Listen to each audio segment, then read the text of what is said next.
Robert Fitzgerald Kennedy Jr. avait juré de suivre la science. Il a choisi la politique. Quand Robert F. Kennedy fils s'est présenté devant le Sénat américain pour sa nomination à la tête de la santé américaine, il a servi exactement le discours qu'une partie du pays voulait entendre. Il promettait de mettre ses croisades personnelles de côté, de respecter les experts et de s'en tenir aux données, un peu comme ce qu'on attend ici d'un directeur de la santé publique. Sur papier, ça rassurait. Dans les faits, on découvre aujourd'hui que c'était surtout de la frime, un écran de fumée. Vous regardez Unmade in America.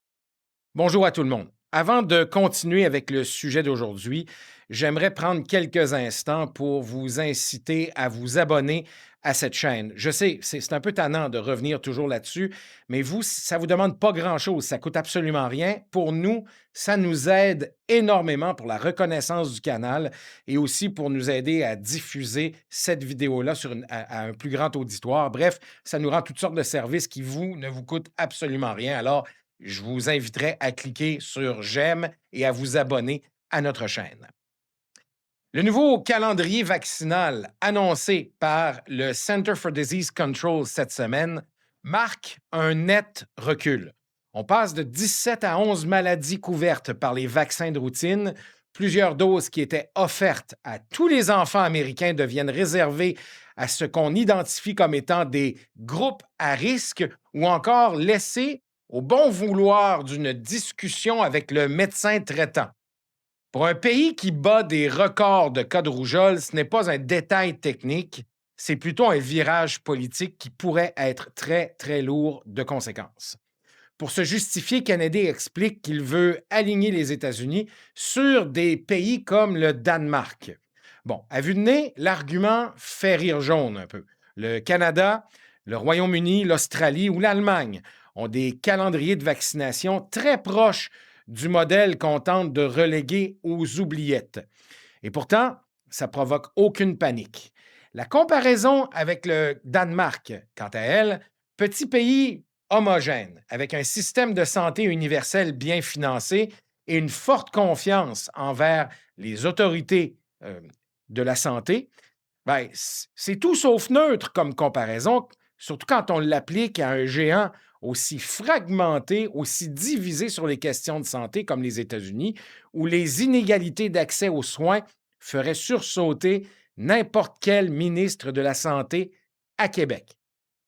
Mais c'est surtout la méthode qui devrait faire le plus réagir, ici comme ailleurs. Kennedy a contourné le comité scientifique indépendant qui, depuis des années, évalue les vaccins de manière transparente. Chez nous, ça serait à peu près l'équivalent ou même l'idée qu'un ministre de la Santé balaie du revers de la main les recommandations de, par exemple, l'Institut national de la santé publique ou encore du comité sur l'immunisation pour des raisons idéologiques, bien, ça ferait scandale instantanément. Et pourtant, c'est ce qui se passe à Washington. Des pédiatres américains, heureusement en nombre très marginal encore, ont quand même déjà saisi les tribunaux de plusieurs demandes pour lever des injonctions afin de forcer l'application de ces nouvelles mesures et publient déjà leur propre calendrier vaccinal. En termes canadiens, c'est comme si certains médecins de la Société canadienne de pédiatrie se mettaient à corriger les règles de santé publique de leur province ou les recommandations de Santé Canada, et ce, en direct, sans plus de révision. RFK Jr. avait promis de restaurer la confiance envers la santé publique. Résultat, dans un pays où la méfiance vaccinale est déjà exportée jusqu'ici, jusqu'à chez nous au Canada, par les réseaux sociaux, bien, il ajoute une couche de confusion et d'instabilité. Pendant que le Canada, malgré tous ces débats, essaie de maintenir un consensus minimal sur la vaccination, Washington envoie le message inverse. La science est négociable au gré du vent politique. Et ce sont les enfants, là-bas, mais aussi indirectement ici, qui risquent d'en subir les contre-coups. La vaccination est le plus grand accomplissement en matière de santé publique de l'histoire de l'humanité. Si ce n'était que de moi, toute allergie ou circonstances de santé autres mises à part, les parents qui refusent de faire vacciner leurs enfants et ou qui envoient des enfants non vaccinés dans des garderies ou les écoles devraient être accusés de négligence criminelle, car ils mettent la santé de leurs enfants et celle des autres en danger.